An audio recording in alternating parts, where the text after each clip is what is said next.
Anthony Davis, Royce O'Neal at Dorian Finney-Smith, yan ang ating pag-uusapan. Final seconds. Bryant for the win. Bang!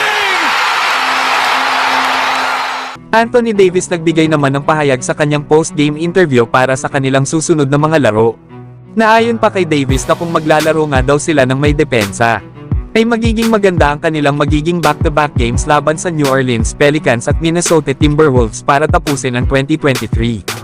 Yan nga mga idol ang mga sinabi ni Anthony Davis, na gusto nga nitong mapanalo ang huli nilang dalawang laro ngayong taon.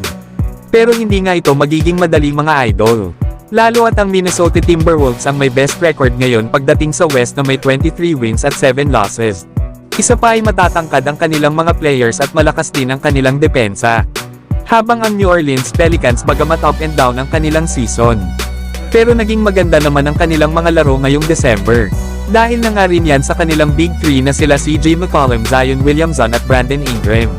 Naasahan nga natin mga idol na hindi magiging madali para sa Lakers na talunin ang dalawang kupunan na ito. Nauna na ngang natalo ang Lakers laban sa Minnesota Timberwolves lalo at hindi rin nakapaglaro si LeBron ng laban na yon.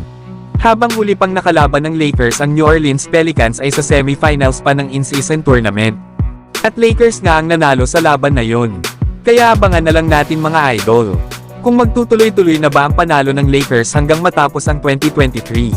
Samantalang dalawa namang wing players ng Brooklyn Nets ang tinitingnan sa ngayon na gustong kunin ng Lakers bago ang trade deadline. At ito nga ay sila Royce O'Neal at Dorian Finney-Smith.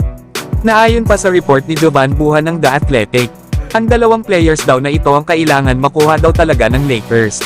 Na kung gusto nga daw ng Lakers na makasecure ng top 6 sa Western Conference, ay maganda raw kung makukuha nila ang dalawang nasabing players.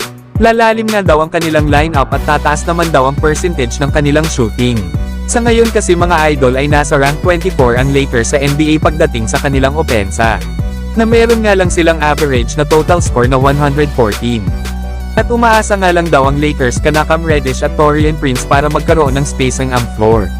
Kaya malaking bagay daw kung makukuha nila sila Royce O'Neal at Dorian Finney-Smith na hindi ibinibigay ang kanilang mga core members. Napanigurado na balik daw ang Lakers sa pagiging contender para manalo ng NBA title ngayong season. Pero kayo mga idol, gusto nyo ba na kunin ng Lakers ang mga players na sila Royce O'Neal at Dorian Finney-Smith? Mag-comment lang. So hanggang dito na lang tayo mga idol.